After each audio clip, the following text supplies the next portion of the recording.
अध्याय 21 परिवर्तन। MGA अध्याय 21 परिवर्तन। जल्दी करो और भागो। स्थिति अच्छी न होते देख स्वोर्ड अलायंस के 3 सदस्य भागने लगे। तारांगन जी। हालांकि उनके दौड़ने से कोई फर्क नहीं पड़ा। हवा में भरी अजीब गैस ऐसी थी मानो उन्हें अपना लक्ष्य मिल गया हो और बिजली की गति से वो तीनों लोगों की ओर उड़ गई। शू जैसे ही उनका सामना ऐसे अजीब पदार्थों से हुआ, वे तीनों पागलों की तरह अपने हाथों में लोहे की तलवार लहराने लगे, लेकिन गैस के सामने वह बेकार थी। उन पर किसी भी प्रकार का कोई प्रभाव नहीं पड़ा और अंत में गैस उनके मस्तिष्क में प्रवेश कर गई। उस पर तीनों लोगों के चेहरे पहले से ही बहुत बदल गए। उन्होंने अपने हाथ में मौजूद लोहे की तलवारें फेंक दी, अपना सिर ढक लिया और दर्द से विलाप करने लगे। चू फेंग स्पष्ट रूप से देख सकते थे कि उनके चेहरे सफेद से हरे, हरे से बैंगनी हो गए थे और वे पहले तो जमीन पर घुटनों के बल बैठे थे, लेकिन फिर उन्होंने इधर उधर लुटना शुरू कर दिया। कोई बता सकता है कि वे दर्द की भारी लहरों से पीड़ित थे, लेकिन दर्दनाक रोना केवल एक पल के लिए ही रहा। बहुत जल्द उन तीनों की सांसें थम गईं और वे लड़खड़ाते हुए मर गए। उनकी मौत के चेहरे बेहद असामान्य थे। उनके चेहरे सूज गए, चेहरे के साथ छिद्रों से खून बहने लगा, उनकी आंखें बाहर निकल आईं और यहाँ तक कि उनके बाल भी झड़ने लगे। ये जितना भयानक हो सकता था उतना था। तारांगन जी। लेकिन चू फेंग के लिए सबसे डरावनी चीज थी अजीब गैस। 3 लोगों की दर्दनाक मौत के बाद उनके दिमाग में गई गैस वापस निकल गई। उसी समय चारों ओर से अजीब गैस धीरे धीरे चू फेंग की ओर तैरने लगी। कृपया मुझे बचाओ। जैसे ही वो घबरा गया, चू फेंग ने अपनी नजर रहस्यमय बूढ़े व्यक्ति की ओर डाली, क्योंकि उसे पता चला कि बूढ़े व्यक्ति के आसपास के क्षेत्र को छोड़कर गैस चारों ओर तैर रही थी, जिसका मतलब था कमोबेश बूढ़ा आदमी रहस्यमय चीजों से डरता था।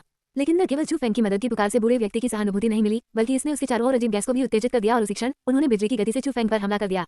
लानत है, ये देखकर की स्थिति अच्छी नहीं थी। चू फेंग के शरीर में हरकत हुई और वो पागलों की तरह उस बूढ़े व्यक्ति की ओर दौड़ा। वह विपत्ति से बचने के लिए उस व्यक्ति का उपयोग करना चाहता था। हालांकि उन्होंने अजीब गैस की गति को कम आंका। कुछ ही कदम दौड़ने के बाद चू फेंग को अपने मस्तिष्क से दर्द की एक लहर महसूस हुई, जैसे कि कुछ उसकी चेतना में प्रवेश कर गया हो और उसके मस्तिष्क को फाड़ रहा हो। इसके तुरंत बाद दर्द बढ़ता गया और चू फेंग को पहले से ही पता था कि बड़ी मात्रा में अजीब गैस उसके मस्तिष्क में प्रवेश कर गई है। वे चीजें उसके शरीर को खाने जैसी थी और असहनीय दर्द पहुंचाती थी। उन परिस्थितियों में चू फेंग के पास विरोध करने का कोई रास्ता नहीं था और बहुत जल्दी वह जमीन पर गिर गया। वह जोर जोर से विलाप करते हुए पहले से आए 3 स्वोर्ड अलायंस सदस्यों की तरह ही आगे पीछे घूमने लगा। जैसे ही उसने उस दृश्य को देखा, रहस्यमय बूढ़ा व्यक्ति बिल्कुल भी प्रभावित नहीं हुआ। हालांकि उसके चेहरे पर जो अजीब सी मुस्कान थी वह धीरे धीरे कम हो गई और उसकी जगह एक निराशा ने ले ली। लेकिन ठीक उसी समय चू फेंग ने अचानक गुर्राना शुरू कर दिया। एक सफेद किरण उसके सिर से भंवर की तरफ फैल गई और उसके चारों ओर घूमने लगी। एक पल में कई मीटर की परिधि के भीतर की सारी अजीब गैस धूल और धुएं की तरह उड़ गई। खर्राटे लेने के बाद चू फेंग बिना शक्ति के जमीन पर लेट गया और बेहोश हो गया। परंतु वह श्वेत किरण भंवर उसके साथ कोर बनकर घूमती रही। प्रकाश के भंवर के संरक्षण में चारों ओर से आने वाली अजीब गैस ने चू फेंग के करीब जाने की हिम्मत नहीं की। यहाँ तक कि पहले की कानफोड़ू आवाजें भी बहुत गहरी और धीमी हो गई, मानो वे डर गए हों। उस परिवर्तन का सामना करते हुए रहस्यमय बूढ़े व्यक्ति की अभिव्यक्ति बदल गई और उसकी दोनों आंखों से एक सुखद आश्चर्य झलक उठा। उसके बाद उसने अपनी बड़ी आस्तीन लहराई और हर तरफ एक अजीब सी लहर फैल गई। सारी गैस सफेद हड्डियों में वापस चली गई। जब अजीब गैस गायब हो गई तो चू फेंग के शरीर के चारों ओर प्रकाश का चक्कर भी धीरे धीरे चू फेंग के मस्तिष्क में वापस चला गया। लगभग 1000 वर्षों के इंतजार के बाद आखिरकार मेरी मुलाकात एक आदर्श व्यक्ति से हुई। मुझे आशा है कि आप मुझे निराश नहीं करेंगे। बूढ़े व्यक्ति का शरीर हिल गया, हवा में तैर गया और फिर धीरे धीरे चू फेंग के सामने सरक गया। उसके बाद उसकी उंगलियां बढ़ी और उसने चू फेंग की छाती की ओर इशारा किया। जुगनू जैसी कई चमकती वस्तुएं उसकी उंगलियों से उड़कर चू फेंग की छाती में जा लगी। जब वे चमकती वस्तुएं चू फेंग के कब्जों से होकर उसके शरीर में प्रवेश कर गईं, तो कपड़े तो सुरक्षित थे, लेकिन उनकी छाती पर चमक के कई बिंदु दिखाई देने लगे। बूढ़ा आदमी चुपचाप चू फेंग को तब तक देखता रहा जब तक चू फेंग की छाती से चमक गायब नहीं हो गई। फिर उसने धीरे से अपनी आंखें बंद कर ली। अचानक बीच में बूढ़े आदमी के साथ एक भयंकर गहरे हरे रंग का तूफान चारों ओर घूमने लगा और तूफान में सार के बिंदु थे जिसमें अतुलनीय भयानक दबाव था। तुरंत इसने पहाड़ी जंगल को अपनी चपेट में ले लिया। अजीब बात यह थी कि तूफान हवा में ऊपर नहीं उठा, बल्कि जमीन में नीचे की ओर जाने लगा। अंत में ये मिट्टी में गहराई तक चला गया और विशाल सफेद हड्डियां भी गायब हो गईं। भयंकर तूफान के बाद जंगल के सभी फूल, घास और पेड़ किसी भी तरह से नहीं बदले और रात के आकाश ने भी भूमि को फिर से ढक लिया। एकमात्र परिवर्तन बेहोश चू फेंग और स्वोर्ड अलायंस के 3 मृत सदस्य थे। हल्की हवा चली और थोड़ी ठंडक लेकर आई। उस ठंड ने चू फेंग को भी होश मिला दिया और उसने धीरे से अपनी आंखें खोली। मम, क्या हुआ? क्या मैं सपना देख रहा था? चू फेंग उठ बैठा और अपने दर्द वाले सिर की मालिश करते हुए उसने इधर उधर देखा। उसे पता चला कि पहले का डरावना दृश्य पूरी तरह से गायब हो गया और उसे लगा कि पिछला अनुभव केवल एक सपना था। ये सही नहीं है। जब चू फेंग की नजर स्वोर्ड अलायंस के 3 सदस्यों पर पड़ी तो वह अचानक उठ खड़ा हुआ। जैसे ही उसने भयानक मृत्यु स्थितियों को देखा, उसे पता चला कि पिछली घटनाएं वास्तव में घटित हुई थी। ये बहुत डरावना है। इस आध्यात्मिक चिकित्सा पर्वत में इतनी अजीब जगह क्यों है? हजारों अस्थि कब्रिस्तान, वह कहाँ से आया? वह रहस्यमय बूढ़ा व्यक्ति कौन है? चू फेंग पूरी तरह से सदमे में था। इस बिंदु तक जो कुछ भी हुआ वह अकल्पनीय था, क्योंकि जो कुछ भी हुआ वह पहले से ही उसकी सहनीय सीमा से अधिक था। तारांगन शशाशा। ठीक उसी समय चू फेंग ने अचानक कदमों की आवाज सुनी और उसे पता चल गया कि लोग करीब आ रहे हैं। स्थिति को देखते हुए चू फेंग पीछे मुड़ा और गहरे जंगल में भाग गया। उसे छोड़ना पड़ा क्योंकि वह लोगों को यह नहीं बता सकता था कि वह स्वोर्ड अलायंस के 3 सदस्यों से जुड़ा हुआ था, अन्यथा उसके पास इसे समझाने का कोई तरीका नहीं होता। वह ये नहीं कह सकता था कि वे किंवदंतियों के अनुसार हजारों अस्थि कब्रिस्तान में दाखिल हुए और फिर तीनों की मौत हो गई, जबकि उसे खरोंच तक नहीं आई थी। ये बहुत अजीब था और अगर वह लोगों को बताता भी तो कोई इस पर विश्वास नहीं करता। भले ही लोगों ने इस पर विश्वास किया हो, चू फेंग जो ड्रैगन स्कूल में एक अजीब व्यक्ति बन जाएगा, इसलिए उसे सभी कनेक्शन हटाने की जरूरत थी। जैसे ही चू फेंग भागा, उसे तुरंत पता चला कि उसके बारे में कुछ अलग था। उसने महसूस किया कि उसकी इंद्रियां अत्यंत स्पष्ट थीं, यहाँ तक कि हवा से हिलती घास भी उसे पहचानी जा सकती थी। उसे पहले कभी ऐसी अनुभूति नहीं हुई थी। क्या मेरा सिर इतना संवेदनशील है क्योंकि इस आध्यात्मिक चिकित्सा पर्वत में रात के सन्नाटे के साथ बहुत अधिक आध्यात्मिक ऊर्जा है?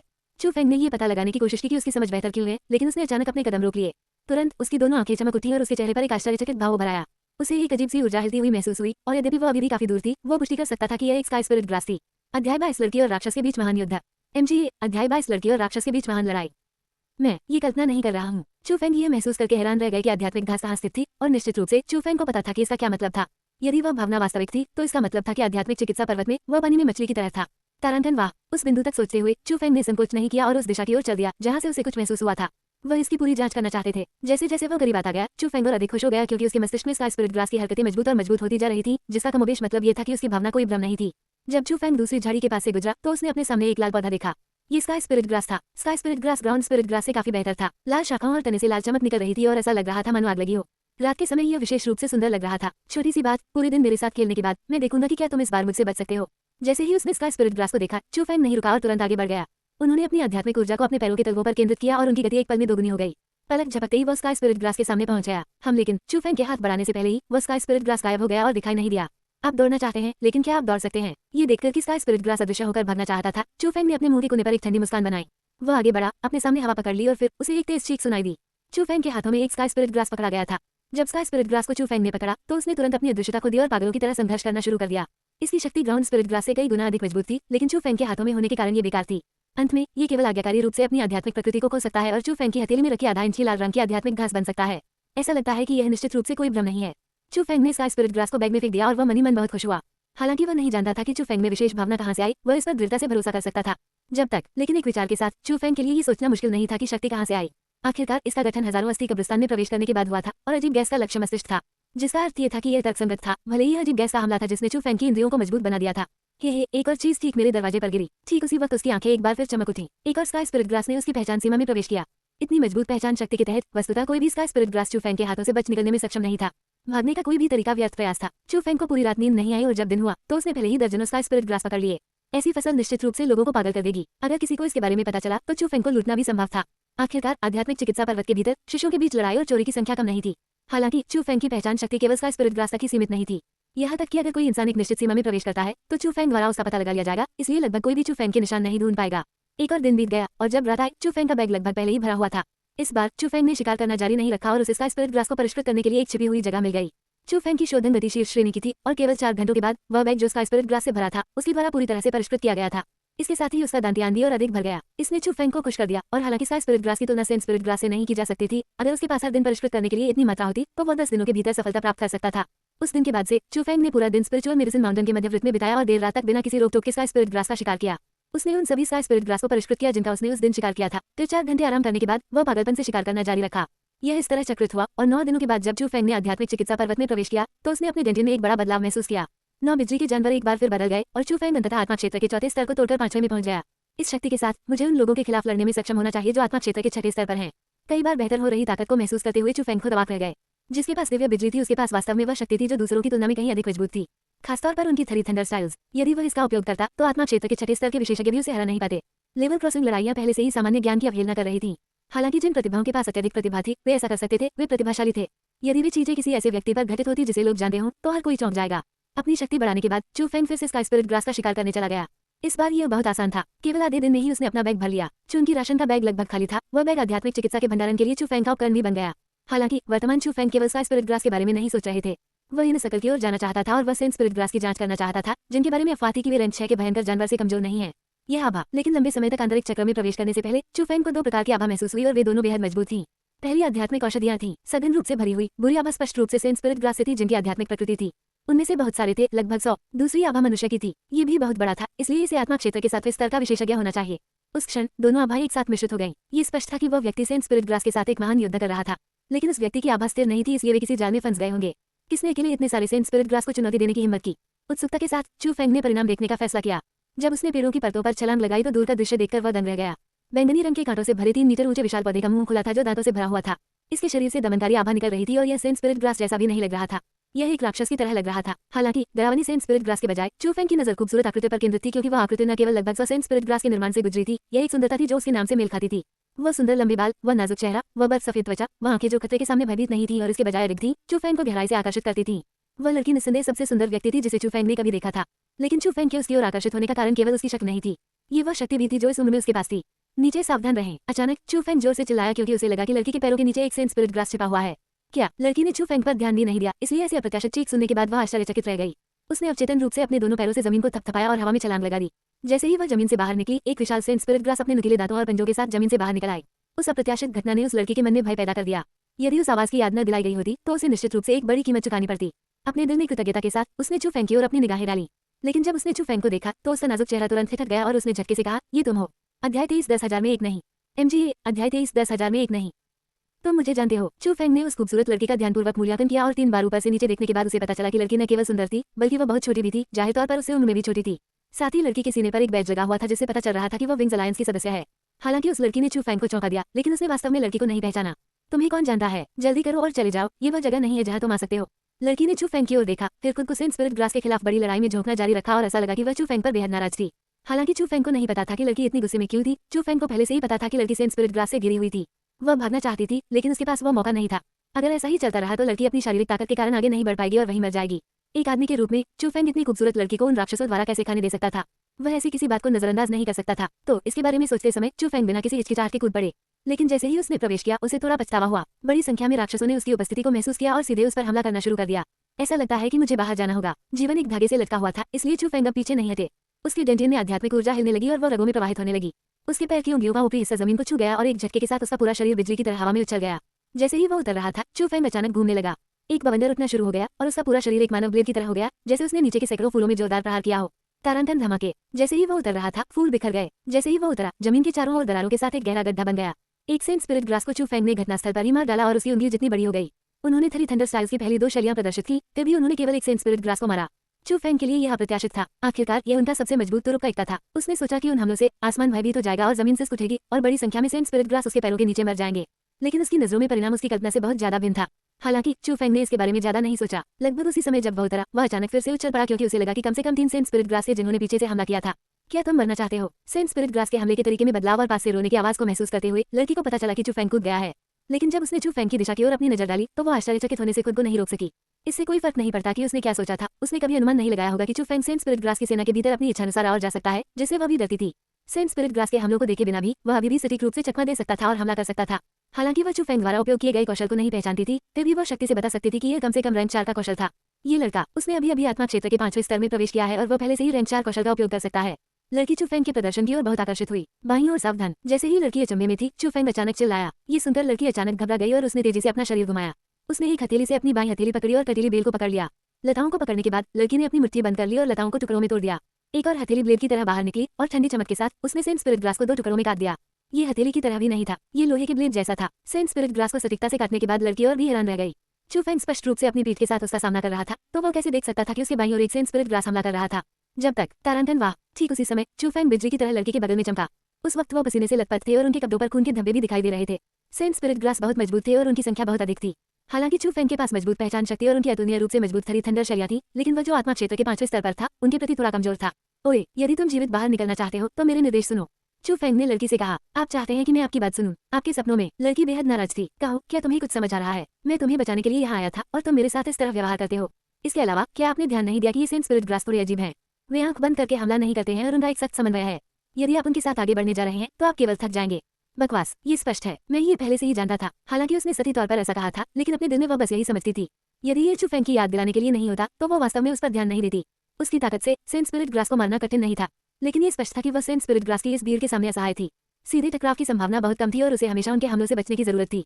यदि आप सुनना नहीं चाहते तो कोई बात नहीं, क्योंकि मैं इस स्थान को जीवित छोड़ सकता हूँ। चू फेंग ने ठंडी आवाज में कहा और जाने के लिए तैयार हो गया। ओए, मत करो। ये देखकर कि चू फेंग जा रहा था, लड़की घबरा गई। उसने चू फेंग की क्षमता पहले ही देख ली थी, इसलिए उसे कोई संदेह नहीं था कि चू फेंग सफलतापूर्वक बच सकता है। हालांकि वो ऐसा नहीं कर सकी, इसलिए उसने तुरंत कहा, मैं आपकी बात सुनूंगी। हे, लड़की का प्यारा आज्ञाकारी रूप देखकर चू फेंग ने हंसते हुए कहा, ये बेहतर है। चू फेंग को खुद पर इतना गर्व देखकर लड़की का मुंह हिल गया। हालांकि उसकी ताकत चू फेंग से ऊपर थी, वह जानती थी कि अगर वो बचना चाहती है तो उसे चू फेंग पर भरोसा करने की जरूरत है। उन दोनों ने समन्वय बनाने की पूरी कोशिश की और चू फेंग के आदेश के तहत लड़की की ताकत वास्तव में प्रदर्शित हुई। 2 लोगों द्वारा केवल 1 घंटे में लगभग 100 सेंट स्पिरिट ग्रास को पूरी तरह से नष्ट कर दिया गया। विशाल युद्ध के बाद चू फेंग ने युद्ध क्षेत्र की सफाई शुरू कर दी। बेशक जमीन को भरने वाली सेंट स्पिरिट ग्रास में उनका हिस्सा था। हालांकि मुख्य ताकत लड़की थी, फिर भी वो मुख्य दिमाग था। क्या इस आदमी ने रहस्यमय तकनीकों का प्रशिक्षण लिया है? चू फेंग को देखकर जो खुशी सेंट स्पिरिट घास उठा रहा था, किनारे पर बैठी भारी सांस लेने वाली लड़की बड़बड़ाने लगी। सबसे पहले आत्मा सुरक्षा के लिए चू फेंग लगातार रैंक 4 कौशल का उपयोग कर रहे थे। हालांकि रैंक 4 कौशल मजबूत थे, फिर भी उन्होंने बहुत अधिक आध्यात्मिक ऊर्जा का उपभोग किया। अधिकांश लोग अपनी आध्यात्मिक ऊर्जा समाप्त होने से पहले इसका केवल कुछ ही बार उपयोग कर सके। हालांकि इतने लंबे समय तक इसका उपयोग करने के बाद चू फेंग को थकावट का कोई एहसास नहीं हुआ। इसके अलावा सेंट स्पिरिट ग्रास को हराने के लिए स्पिरिट क्षेत्र की शक्ति के अपने 5वें स्तर का उपयोग करने में सक्षम होना, जो रैंक 6 के भयंकर जानवर के बराबर था, एक समस्या का संकेत देता है। ऐसा था कि चू फेंग ने रहस्यमय तकनीकों में प्रशिक्षण लिया होगा।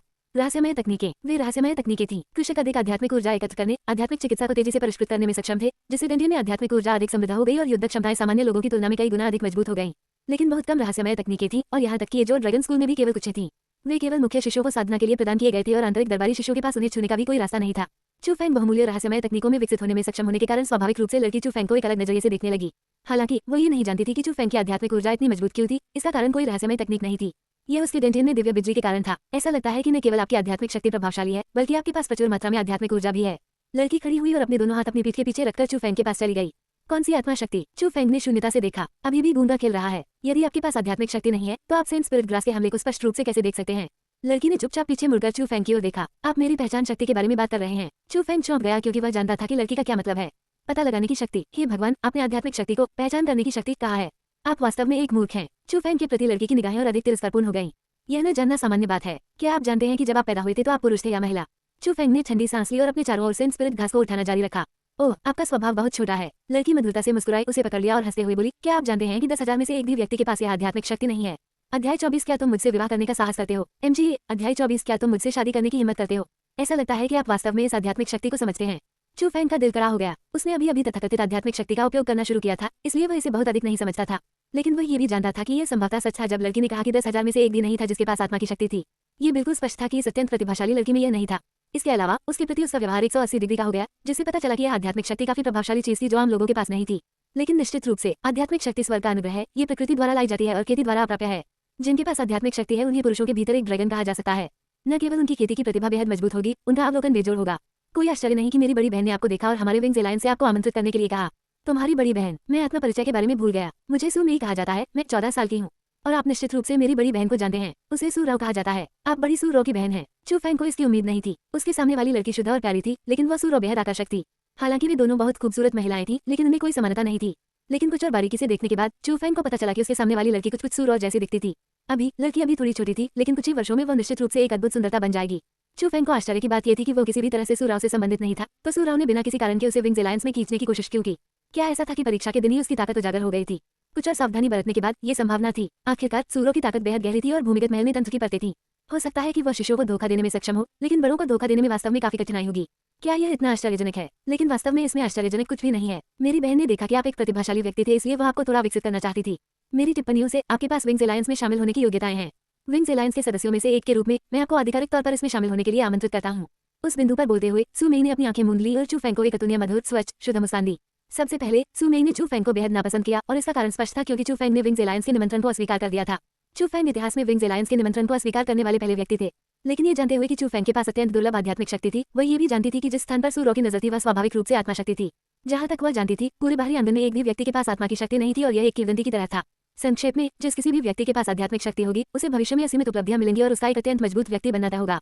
तो चू फेंग जैसे व्यक्ति के लिए वह स्पष्ट रूप से उसे जाने नहीं दे सकती थी और उसे आकर्षित करने के लिए वह सब कुछ कर सकती थी। सू मेई की प्यारी मुस्कान देखकर चू फेंग को पता चल गया कि लड़की उसे अपने रूप से गठबंधन में खींचना चाहती है।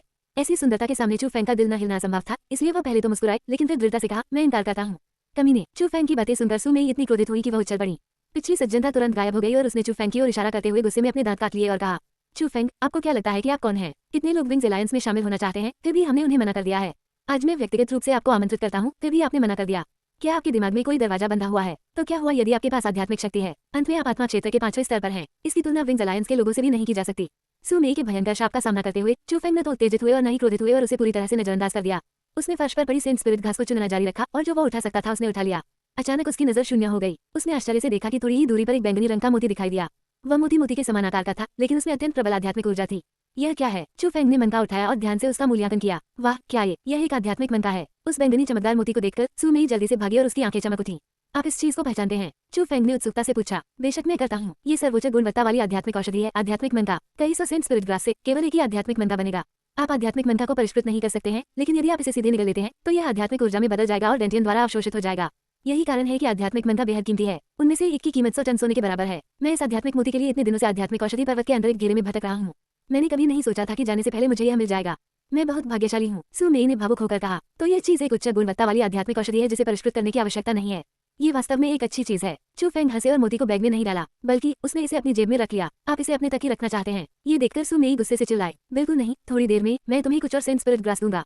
ये सेंट स्पिरिट ग्रास मूल रूप से मेरे थे और यह पहले से ही बहुत अच्छा है कि मैं आपको आधा देने को तैयार हूँ। किसी भी मामले में सेंट स्पिरिट ग्रास केवल उच्च गुणवत्ता वाली आध्यात्मिक औषधि है। उनकी तुलना शीर्ष गुणवत्ता वाले आध्यात्मिक मनके से कैसे की जा सकती है? आप इसे ऐसे नहीं कह सकते। यदि यह मेरे लिए नहीं होता तो आप पहले से ही उन सेंट स्पिरिट ग्रास द्वारा 2 भागों में विभाजित हो गए होते। आप यहाँ खड़े होकर मेरे साथ इन सेंट स्पिरिट ग्रास को कैसे विभाजित कर सकते हैं? आप सु मेई ने गुस्से में अपने दांत कसकर काटे, फिर भी वह असहाय थी। हालांकि चू फेंग की हरकतें बहुत घटिया थी, फिर भी वो चू फेंग को विंग्स अलायंस में लाना चाहती थी, इसलिए वो केवल सह सकती थी।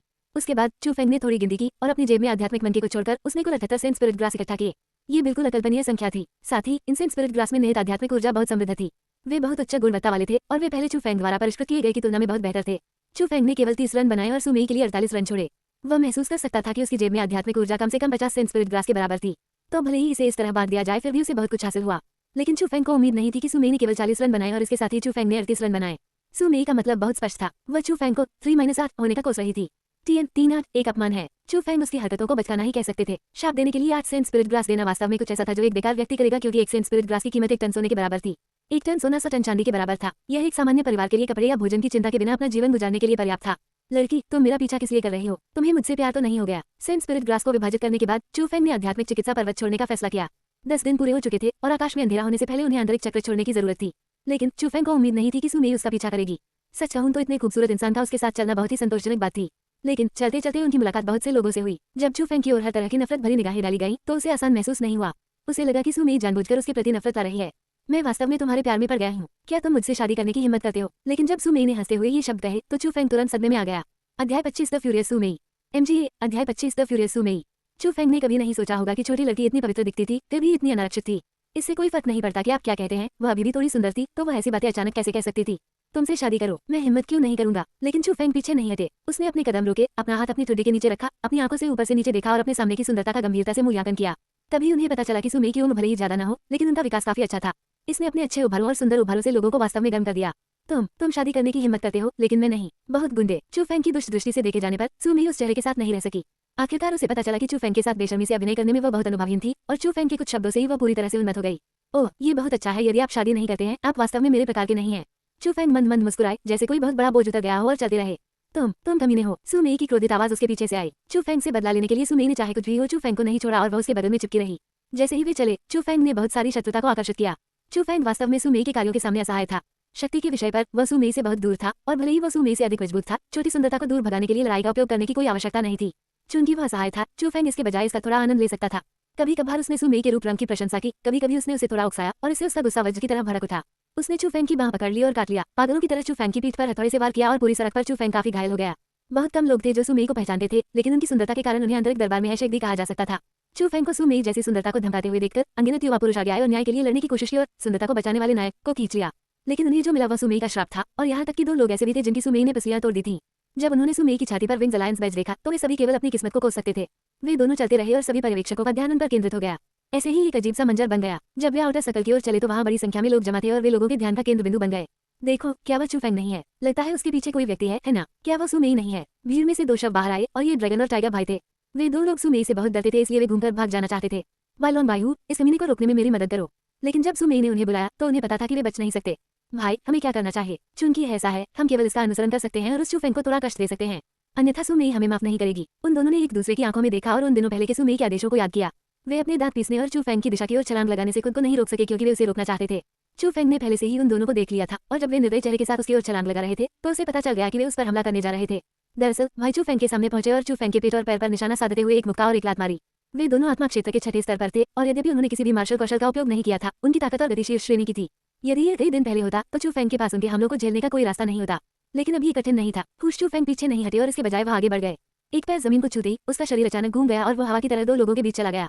यह आभा आत्मा क्षेत्र 5वां स्तर। भाइयों ने चू फेंग की आभा को महसूस किया, लेकिन वे इससे आश्चर्यचकित थे। केवल आत्मा क्षेत्र के 5वें स्तर पर रहते हुए वह दोनों के हमलों से कैसे बच सकता था? इसका कोई मतलब नहीं था। उस पर दोनों भाइयों को लगा कि उनके पास अब कोई चेहरा नहीं है। भले ही चू फेंग एक प्रतिभाशाली व्यक्ति थे, लेकिन वे दोनों भी सामान्य नहीं थे। वे भीड़ की आंखों के सामने एक छोटे से व्यक्ति को, जो केवल आत्मा के दायरे के 5वें स्तर में था, अपने साथ खिलवाड़ करने की अनुमति कैसे दे सकते थे, जो आत्मा के दायरे के 6ठे स्तर में थे? उस बात को सोचते सोचते उन दोनों के दिल और भी ठंडे हो गए। उन्होंने अपनी शैलियां बदल दी और एक ही समय में कई हथेलियां बाहर निकल आईं। अनगिनत पवन हथेलियां जो नग्न आंखों से दिखाई दे रही थी, चू फेंग की ओर उड़ने लगी। वे पवन हथेलियां सघन रूप से संकुचित थीं और उनसे बचने का लगभग कोई रास्ता नहीं था। ये 2 लोग, ये देखकर कि उन दोनों ने वास्तव में रैंक 3 कौशल का उपयोग किया, चू फेंग ने भौहें चढ़ाना शुरू कर दिया। वह पहले से ही उन कौशलों से बचने में असमर्थ था, इसलिए उसे मुकाबला करने के लिए अपने कौशल का उपयोग करना पड़ा। लेकिन बहुत सारे पर्यवेक्षक थे, इसलिए यदि चू फेंग ने वास्तव में अपने कौशल का उपयोग किया तो उनकी असली ताकत भी उजागर हो जाएगी। कुछ सोचने के बाद चू फेंग ने अपने दांत काटे और अपने शरीर के भीतर की आध्यात्मिक ऊर्जा को अपनी त्वचा पर डाला। वह सबसे पतली पवन हथेलियों की ओर स्थानांतरित हो गया और वह जबरन हमला करना चाहता था। बैंग बैंग बैंग, कुछ भारी आवाजों के बाद चू फेंग पर लगातार 3 हथेलियां पड़ी। हालांकि उनकी पीठ से सुंदर कर देने वाली दर्द की लहर आ रही थी, लेकिन उन्हें कोई आंतरिक चोट नहीं लगी थी, इसलिए ड्रैगन और टाइगर भाइयों ने खुद को रोक लिया। लेकिन असली को नकली बनाने के लिए उसने खुद को आगे की ओर फेंक दिया और उसी समय जब वो जमीन पर गिरा तो उसने जानबूझकर अपने होंठ काटे और कुछ पानी जैसा खून उगल दिया। इससे भाई भयभीत हो गए क्योंकि उन्होंने देखा कि चू फेंग जमीन पर गिर गया और खून भी उगल दिया। वे केवल कुछ चेहरा वापस पाना चाहते थे और उन्होंने वास्तव में खुद को संयमित किया। आखिरकार वे चू फेंग के पीछे वाले व्यक्ति को नाराज नहीं करना चाहते थे। हालांकि वे अपने दिल में डरे हुए थे। उन्होंने सू मेई को आते देखा, इसलिए उन दोनों ने चू फेंग की ओर हाथ नहीं बढ़ाया और केवल दुष्टता का चेहरा बना सके। फिर चू फेंग की ओर इशारा करते हुए कहा, चू फेंग, ये सू मेई को नाराज करने की कीमत है। सू मेई, बड़ी सूरों की बहन सू मेई। सू मेई नाम सुनकर दर्शक भीड़ चौंक गई। सू मेई नाम उनके लिए अपरिचित नहीं था क्योंकि यह एक अत्यंत प्रतिभाशाली व्यक्ति था जिसे हर कोई जानता था। ऐसा कहा गया था कि सू मेई एक असाधारण सुंदरता थी और उसने इस साल ये जो ड्रैगन स्कूल में प्रवेश लिया था, इसलिए बहुत कम लोगों ने उसे पहचाना। लेकिन क्योंकि सू मेई बेहद प्रतिभाशाली थी, 14 साल की उम्र में 7वें स्तर पर होने के कारण उन्हें अपवाद के रूप में सीधे आंतरिक दरबार की शिक्षा के रूप में स्वीकार कर लिया गया था। उसी दिन जब उसने आंतरिक अदालत में प्रवेश किया, उसने विंग्स अलायंस में प्रवेश किया। सू मेई की शर्ट और उसके सीने पर विंग्स अलायंस बैज की तुलना करने के बाद हर कोई उसकी पहचान के बारे में अधिक निश्चित था। उस समय भीड़ में विस्फोट हो गया क्योंकि सू मेई का नाम वास्तव में बहुत प्रसिद्ध था। वो लड़का कौन है? मुझे लगता है कि अगर उसने सू मेई को नाराज किया तो वह मर चुका है। मुझे लगता है कि मैंने सुना है कि ड्रैगन और टाइगर भाई कहते हैं कि वह चू फेंग था। उसका चेहरा देखकर लगता है कि वो उतना ही बेवकूफ होगा। उसे वास्तव में नहीं पता होगा कि आसमान कितना ऊंचा है या जमीन कितनी गहरी है। उस पल में लगभग सभी ने सोचा कि चू फेंग मर गया था। सूरों के अस्तित्व के कारण आंतरिक न्यायालय में सू मेई की स्थिति कम नहीं थी। इसके अलावा अपनी सुंदर उपस्थिति के साथ वह पहले से ही आंतरिक आंगन में सभी प्रकार की प्रतिभाओं की पसंद की पत्नी बन गई थी। जिसने भी उसे अपमानित करने का साहस किया वह मौत की तलाश में था। सू मेई चू फेंग के सामने पहुंची और जैसे ही उसने उसे देखा जो धीरे धीरे वापस ऊपर चढ़ रहा था और उनके सामने पानी से भरा खून का तालाब भी था, उसका चेहरा बहुत बदल गया। वह अचानक घूमी और ड्रैगन और टाइगर भाइयों को 2 थप्पड़ मारे और फिर जोर से चिल्लाई, तुम्हें उसे मारने की इजाजत किसने दी? क्या तुम मरना चाह रहे हो? अध्याय 26 चू फेंग एक उग्र व्यक्ति है। MGA अध्याय 26 चू फेंग एक उग्र व्यक्ति है। अरे क्या हुआ? सू मेई के 2 थप्पड़ बेहद स्पष्ट थे। इसने न केवल ड्रैगन और टाइगर भाइयों को पूरी तरह से भ्रमित कर दिया, बल्कि उसने देखने वाली भीड़ को भी स्तब्ध कर दिया। क्या सू मेई उस चू फेंग को पकड़ने की कोशिश नहीं कर रही थी? क्या भाई सू मेई की मदद करने की कोशिश नहीं कर रहे थे? ये स्थिति क्या है और सू मेई ने भाइयों को क्यों मारा? ऐसा लग रहा था जैसे उसे चू फेंग की परवाह है और इसने हर किसी के दिमाग को पूरी तरह से झकझोर कर रख दिया। तुम क्या देख रहे हो? वहाँ देखने के लिए क्या है? अगर तुम देखते रहे तो मैं तुम्हारी आंखें निकाल लूंगा। ठीक उसी समय सू मेई अचानक पलट गई। उसके खूबसूरत चेहरे की सुंदरता अब वहाँ नहीं रही और उसकी आंखों से 2 ठंडी किरणें निकली जिससे भीड़ पूरी तरह से डर गई। ओए, क्या तुम ठीक हो? भीड़ को डराने के बाद सू मेई चू फेंग की ओर चल दी। मैं ठीक हूँ, ये कुछ भी नहीं है। चू फेंग खड़ा हुआ और अपनी उंगलियों का इस्तेमाल करके अपने होठों पर लगे खून को पोंछा। काटने का एक छोटा घाव भी दिखाई दिया। तुम कमीने हो। उस पल में सू मेई को अचानक समझ आ गया, वह हमलों से खून नहीं उगल रहा था, ये सिर्फ अपने मनोरंजन के लिए अभिनय कर रहा था। और वह अभिनय इतना वास्तविक था कि उसने उसे भी धोखा दे दिया। उस पल में सू मेई वास्तव में कूदना चाहती थी और चू फेंग के चेहरे को तब तक खरोचना चाहती थी जब तक कि वो फूलों से भर न जाए, लेकिन वह फिर भी उसे रस्सी में बांधना चाहती थी, इसलिए उसने सहन किया। वह घूमी, भाइयों की ओर देखा, फिर बोली, मेरे पीछे आओ। इसके बाद वह तेजी से आसपास की भीड़ से बाहर निकल गई। उस पर ड्रैगन और टाइगर भाई गुस्से से भरे हुए थे। आप जो भी कहें, वे अभी भी भीतरी दरबार में प्रसिद्ध लोग थे और भीड़ के सामने सू मेई के थप्पड़ के बाद उनके चेहरे अस्तित्वहीन थे। लेकिन सू मेई की स्थिति के कारण उन्होंने सू मेई के साथ कुछ भी करने की हिम्मत नहीं की। उनकी ताकत भी उनसे कोसों दूर थी, इसलिए अंत में वे केवल ठंडे स्वर में चीख सकते थे और आज्ञाकारी ढंग से अनुसरण कर सकते थे। एक खाली जगह पर पहुंचने के बाद जहां कोई लोग नहीं थे, सू मेई ने आह भरी और माफी मांगते हुए कहा, अभी के लिए क्षमा करें, ये सिर्फ इतना है कि चू फेंग के पास उसके विशेष क्षेत्र हैं। मुझे भी अभी इसके बारे में पता चला है, इसलिए हम उसे नाराज नहीं कर सकते। सू मेई भाइयों को बताना चाहती थी कि चू फेंग के पास आध्यात्मिक शक्ति थी और उसने संभवतः रहस्यमय तकनीकों में महारत हासिल की थी, लेकिन यह विचार करने के बाद कि वे चू फेंग के रहस्य थे, उसने पूरी तरह सच नहीं कहा। सू मेई की बातें सुनकर भाइयों ने उसी समय गहराई से सोचा। सू मेई पर अच्छा प्रभाव डालने के लिए चू फेंग ने कहां से उत्कृष्टता हासिल की? और सू मेई और दोनों भाइयों के चले जाने के बाद चू फेंग बहुत उब गया था, इसलिए उसने अपने कपड़े ठीक किए और भीड़ से बाहर चला गया। वह किसी भी अनावश्यक परेशानी को आकर्षित नहीं करना चाहता था। चू वेई वह था। ठीक उसी वक्त भीड़ से 10 लोग बाहर निकले। ये चू वेई, चू जेन और अन्य थे। उनके 2 थैले भरे हुए थे और यह कहा जा सकता है कि उनके पास बहुत अच्छी फसल थी, लेकिन वे केवल निम्न गुणवत्ता वाली आध्यात्मिक औषधियां थीं। उन्होंने वह दृश्य भी देखा जो अभी घटित हुआ था और उस क्षण में बहुत चकित हो गए। ऐसा लग रहा था कि विंग्स अलायंस द्वारा चू फेंग को आमंत्रित किया जाना न केवल एक संयोग था, बल्कि वास्तव में एक स्पष्ट संबंध था। आपने ये भी सुना है कि इस वर्ष की आंतरिक अदालत शिक्षा परीक्षा में एक भयंकर व्यक्ति था जिसने 40 भयंकर जानवरों को अकेले ही मार डाला था। कुछ देर सोचने के बाद चू वेई ने अपना मुंह खोला। निश्चित रूप से हमने इसके बारे में सुना है। वह आदमी वास्तव में मजबूत था और वह एक ऐसा चरित्र है जिसकी आंतरिक अदालत में गर्म चर्चा होती है, लेकिन उसने खुद को बहुत अच्छी तरह से छुपाया ताकि कोई नहीं जान सके कि वह कौन है। प्रशंसा का कोई अंत नहीं था क्योंकि सभी ने उस व्यक्ति का उल्लेख किया। फिर यदि विंग्स अलायंस ने शिष्यों के बीच एक नया सदस्य चुन रहा था, तो आपको क्या लगता है कि उनके निमंत्रण का लक्ष्य कौन बनेगा? चू वेई ने पूछा। बेशक ये वही भयंकर व्यक्ति होगा। भीड़ के भी यही विचार थे। चू वेई, क्या आपका मतलब है? इस पर अचानक एक शख्स ने रिएक्ट किया। आखिरकार आज तक विंग्स अलायंस द्वारा आमंत्रित एकमात्र नया शिष्य चू फेंग था, लेकिन चू फेंग को अपनी धारणाओं में उस मूर्ति जैसे भयंकर व्यक्ति से जोड़ना उनके लिए लगभग असंभव था। तो इसलिए एक व्यक्ति था जिसने इसे अस्वीकार कर दिया। असंभव। चू फेंग इतना भयंकर व्यक्ति कैसे हो सकता है? क्या आप वास्तव में चू फेंग को समझते हैं? ये जो ड्रैगन स्कूल में प्रवेश करने के बाद से आपने चू फेंग को केवल इसलिए चुराया है क्योंकि वह आंतरिक अदालत में प्रवेश नहीं कर सका। उसकी असली ताकत कौन जानता होगा? हम। चू वेई के शब्दों के साथ हर कोई मुक्त था और कुछ भी नहीं कह सका क्योंकि उसके शब्द सत्य थे। जब वे छोटे थे तभी से वे चू फेंग को हेय दृष्टि से देखते थे और उन्हें लगता था कि वह चू परिवार का हिस्सा नहीं है। फिर भी उसने चू परिवार का हिस्सा होने का खिताब लटका दिया और उन्होंने उसे बेशर्म के रूप में देखा। चू फेंग को अपमानित करने और उसे अपमानित करने के अलावा कोई भी वास्तव में उसे नहीं जानता था। मैं चू वेई की बातों से सहमत हूँ। ठीक उसी समय शान चू जेन ने आखिरकार कहा, हम सभी ने चू फेंग को कमाका और उसके कारण मेरे भाई चू चेंग को इसकी कीमत चुकानी पड़ी। मुझे उम्मीद है कि आप लोग अब चू फेंग को नाराज नहीं करेंगे, अन्यथा आपको निश्चित रूप से पछताना पड़ेगा। इतना कहने के बाद चू चेन पहले चला गया। चू वेई और अन्य लोग भी गहरी सोच में डूब गए, क्योंकि उन्हें भी कारण पता था कि चू चेन ने आध्यात्मिक चिकित्सा शिकार में भाग क्यों नहीं लिया। सड़क पर कुछ जल्दी चलने के बाद चू फेंग अंततः आध्यात्मिक चिकित्सा पर्वत से बाहर चला गया और प्रवेश द्वार पर प्लाजा पर पहुंच गया। उस समय वहां पहले से ही बड़ी संख्या में आंतरिक दरबारी शिष्य एकत्र थे। बहुत से लोगों की फसलें खराब नहीं थी और प्लाजा बहुत जीवन था, क्योंकि लोग आध्यात्मिक चिकित्सा पर्वत में होने वाली दिलचस्प चीजों के बारे में बात कर रहे थे। चू फेंग, एक परिचित आवाज आई और चू यू की जमीन पास से उसे देख रही थी। चू यू के समूह में 11 लोग थे और चू यू और 2 अन्य चू परिवार के सदस्यों के अलावा बाकी वे लोग थे जो बाद में चू गठबंधन में शामिल हो गए। वे लोग चू फेंग के प्रति बहुत विनम्र थे, इसलिए उन पर चू फेंग का प्रभाव बुरा नहीं था। चूंकि उसने उन्हें देखा, स्वाभाविक रूप से वो उनके पास गया और उनका अभिवादन किया। ओह, चू फेंग की फसल खराब नहीं है, आपको वास्तव में 2 पूर्ण बैग मिले हैं। हाँ, ये काफी प्रभावशाली है कि एक व्यक्ति को हम सभी से अधिक मिला। हम नहीं जानते थे कि कौन सी आध्यात्मिक औषधियां थी, इसलिए चेहरे के लिए हमारे पास यहाँ कुछ खरपतवार हैं। हाँ, लेकिन जैसे ही चू फेंग करीब आया, चू परिवार के 2 अन्य सदस्य चू फेंग के बैग पर व्यंग्यात्मक ढंग से बात कर रहे थे। उन्हें विश्वास नहीं हुआ कि चू फेंग अकेले उनमें से 11 से अधिक लोगों को इकट्ठा करने में सक्षम थे। ये देखकर चू यू डांटना चाहती थी, लेकिन उसे बोलने भी नहीं दे रही थी। चू फेंग ने पहले कहा, चू यू, आप लगभग आत्मा क्षेत्र के 5वें स्तर तक पहुंच जाएंगी। इसे एक छोटे भाई के सम्मान के रूप में लें। जैसा कि चू फेंग ने कहा, उसने अपना हाथ अपने बैग में डाल दिया और जब उसका हाथ बाहर आया तो आध्यात्मिक दवाओं का एक गुच्छा भी बाहर आया और उसने उन सभी को चू यू की बाहों में भर दिया। चू यू, मुझे कुछ काम करने हैं, इसलिए मैं पहले निकलूंगा। चू फेंग की अचानक हरकत से चू यू स्तब्ध रह गया। जब वो वापस होश में आए तो चू फेंग पहले ही बहुत दूर चल चुका था। वह केवल ये देख सके कि उसके आसपास के लोग आश्चर्यजनक रूप से उसकी बाहों को देख रहे थे और उनकी आंखें प्रशंसा से भरी हुई थी। उसने नीचे देखा और तुरंत चू यू स्तब्ध रह गया। उसकी बाहों में 13 लाल आध्यात्मिक औषधियां थीं। वे निम्न गुणवत्ता वाली ग्राउंड स्पिरिट ग्रास नहीं थीं, वे मध्यम गुणवत्ता वाली स्काई स्पिरिट ग्रास थीं। चू फेंग के बैगों के बारे में सोचकर कोई भी शांत नहीं रह सका, जो संभवतः इन स्काई स्पिरिट ग्रास से भरे हुए थे। बेशक अगर उन्हें पता होता कि चू फेंग का दूसरा बैग सेंट स्पिरिट ग्रास से भरा है, तो कई लोगों के मन में मरने के बारे में भी विचार आएगा। अध्याय 27 अजीब निशान। MGA अध्याय 27 अजीब निशान। चू यू, ऐसा लगता है कि आपकी फसल खराब नहीं है। चू वेई की आवाज आई और उसका समूह भी धीरे धीरे वहां आ गया।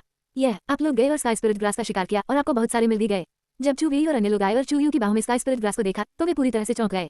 एक स्काई स्पिरिट ग्रास की कीमत 20 ग्राउंड स्पिरिट ग्रास के बराबर थी। तो चू यू की बाहों में मौजूद 13 स्काई स्पिरिट ग्रास पहले से ही चू वेई और अन्य लोगों की तुलना में अधिक कीमती थे। नहीं, इनका शिकार हमने नहीं किया था, ये मुझे चू फेंग ने दिए थे। जैसा कि चू यू ने कहा, उसने 13 स्काई स्पिरिट ग्रास को अपने कमर के पस में भर लिया। जब उसने वह हरकत की तो लगभग सभी की प्रशंसा से लाटपक पड़ी, विशेषकर वे 2 लोग जिन्होंने पहले चू फेंग को अपमानित किया था। उनमें टोफू की टक्कर से मरने का भी मन था। TN, इसका शाब्दिक अनुवाद नहीं किया जा सकता, लेकिन यह अजीब लगता है। ऐसा इसलिए था क्योंकि अभी चू फेंग के प्रति उनका उकसावा उन भिखारियों की तरह था जो 2 तांबे के सिक्कों के साथ अपनी कमर पर हजारों सिक्कों के साथ एक अमीर व्यक्ति के सामने अपनी संपत्ति का दावा कर रहे थे। ये बेहद हास्यास्पद था। चू यू, आप कह रहे हैं कि ये तुम्हें चू फेंग ने दिए थे? क्या ये संभव है कि? चू वेई और अन्य लोगों के चेहरों का रंग उड़ गया, क्योंकि उन्हें अचानक चू फेंग के बैग याद आए जो बेहद भरे हुए थे। चू वेई, चू यू, कुछ हुआ? चू फेंग वह। उस समय चू जू और अन्य लोग तेजी से भागे और उसका चेहरा बेहद बदसूरत था। चू जू, क्या हुआ? क्या चू फेंग ने तुम्हें धमकाया? जैसे ही उन्होंने चू जू की शक्ल देखी, जिससे ऐसा लग रहा था कि उसने अपनी आत्मा को दिया और चू गाओ के पैर में चोटें भी आई हैं, चू अलायंस के सभी लोगों ने उन्हें घेर लिया और उन्होंने ये भी सोचा कि यह चू फेंग ही था जिसने चू जू और अन्य को धमकाया था। और जब चू जू ने घटित घटनाओं का वर्णन किया तो हर कोई चुप हो गया। चू जू ने जो कहा उसके अनुसार उसे बचाने के लिए चू फेंग को 3 स्तर 5 आत्मा क्षेत्र विशेषज्ञों ने घेर लिया और हमला किया। उसे खतरे में होना चाहिए था और अगर वह मरता भी नहीं तो वह अपंग हो जाता। लेकिन उन्होंने अभी चू फेंग को देखा। न सिर्फ उसे खरोंच तक नहीं आई, बल्कि वह जिंदादिली से भरपूर था। वह एक घायल व्यक्ति की तरह कैसे दिख रहा था? और इसका क्या मतलब था? इसका मतलब था कि चू फेंग लेवल 5 स्पिरिट क्षेत्र के 3 विशेषज्ञों के खिलाफ हार नहीं सकता था, या वह कम से कम सब कुछ बरकरार रखते हुए पीछे हट सकता था। चू फेंग के पास इतनी ताकत कैसे थी? वे इसके बारे में सोचना भी जारी नहीं रखना चाहते थे, क्योंकि जैसे जैसे उन्होंने ऐसा किया वे और अधिक भयभीत हो गए। चू यू, तुमने कहा था कि चू फेंग ठीक है? चू जू ने भावनाओं से भरे चेहरे के साथ पूछा और साथ ही उसे लगा कि यह समझ से बाहर है। मम, चू फेंग ठीक है, हमने अभी उसे देखा। चू यू ने सिर हिलाया और कहा, ये बहुत अच्छा है। चू फेंग ठीक है, ये वास्तव में बहुत अच्छा है। सिसना, उसकी अत्यधिक खुशी तुरंत दुख में बदल गई और चू जू ने खुद को चू यू की बाहों में फेंक दिया, ये कहते हुए रो पड़ी। चू यू, मैं गलत था, हम गलत थे, केवल आप सही थे। चू फेंग हमारा दुश्मन नहीं है, वह हमारे चू परिवार में सबसे बहादुर है। अगर ये चू फेंग के लिए नहीं होता तो मैं सिसकती। उस दृश्य का सामना करते हुए चू यू को और भी अधिक संतुष्टि महसूस हुई, क्योंकि ऐसा लग रहा था कि चू जू ने वास्तव में चू फेंग को एक अलग तरीके से देखा था। ऐसा लगता है कि हमने वास्तव में चू फेंग को गलत तरीके से देखा है। चू वेई ने आंख भरी और उसके चेहरे पर थोड़ी शर्म महसूस हुई। चू जू के अनुभव को जानकर हर किसी ने चू फेंग को एक अलग नजर से देखा। और जब सभी शिष्यों ने आध्यात्मिक चिकित्सा पर्वत को छोड़ दिया तो बड़ों द्वारा गठित एक समूह आध्यात्मिक चिकित्सा पर्वत का मध्य चक्र हो सकता है। उस समय मार्शल स्किल बिल्डिंग के मास्टर सूरा और विभिन्न बुजुर्ग वहां एकत्र हुए। वे नाक बांध सिकुड़े हुए पास ही पड़े 3 शिष्यों की लाशों को देख रहे थे, लेकिन अपनी स्थिति के कारण वे सिर्फ देख सकते थे, बोलने का अधिकार नहीं था, क्योंकि उन लाशों के बगल में सफेद लबादा पहने एक शख्स ध्यान से देख रहा था। वह व्यक्ति जो ड्रैगन स्कूल में बहुत महत्वपूर्ण था और यहाँ तक कि प्रमुख बुजुर्गों को भी उसके आसपास सावधान रहना पड़ता था। उस व्यक्ति का सफेद वस्त्र बहुत खास था, क्योंकि वह अजीब निशानों और विशेष पैटर्न से भरा हुआ था। सफेद वस्त्र भी बहुत बड़ा था, इससे न केवल व्यक्ति के कपड़े छिप गए बल्कि उसका चेहरा भी छिप गया और पूरा व्यक्ति कसकर ढक गया। इतने वर्षों के बाद आखिरकार वह फिर से प्रकट हो गया है। आखिरकार सफेद बागे से एक वृद्ध आवाज आई, बुजुर्ग जुगे, आप कह रहे हैं ये हजारों हड्डियों वाला कब्रिस्तान है? सूरो ने ऊपर जाकर पूछा, ये हजारों हड्डियों वाले कब्रिस्तान के अलावा और क्या हो सकता है? आप आंतरिक अदालत के बुजुर्ग वास्तव में अपने कर्तव्यों की बहुत अधिक उपेक्षा करते हैं। आप 1000 बोन ग्रेवयार्ड के प्रकट होने के बाद ही रिपोर्ट करते हैं।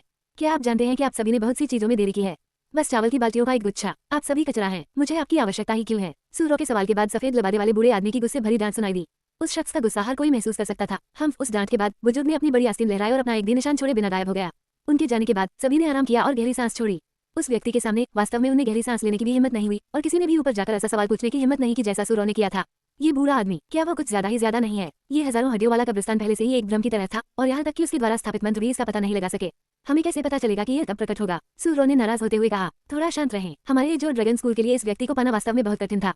केवल हमें ही नहीं, यहाँ तक कि संप्रदाय प्रमुख को भी बेहद सम्मानजनक होना पड़ा। हम वास्तव में इस व्यक्ति को नाराज नहीं कर सकते। ओयांग ने ऊपर जाकर सूरो को मना किया और उसे डर था कि वो उस सफेद लबादे वाले बूढ़े आदमी को नाराज कर देगी। मैं देखता हूँ कि वो केवल अनजाने में ये जो ड्रैगन स्कूल में शामिल हो गया। थाउजेंड बोन रिवॉर्ड के खजाने की खोज करना उसका असली लक्ष्य होगा।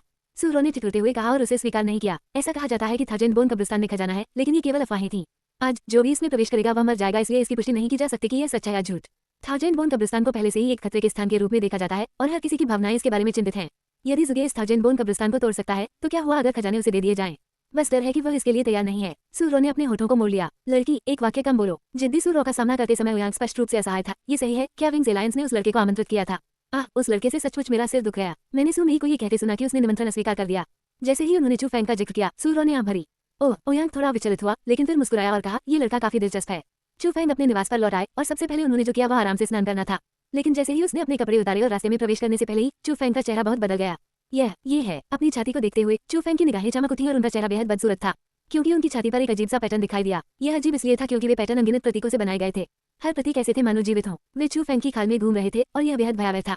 चू फेंग ने अपने हाथ का इस्तेमाल किया और अपनी छाती को कई बार जोर से रगड़ा और अजीब पैटर्न को मिटाने की कोशिश की, लेकिन कोई बात नहीं। वे प्रतीक उसकी त्वचा के नीचे रहने जैसे थे और उनके पास उनसे छुटकारा पाने का कोई रास्ता नहीं था।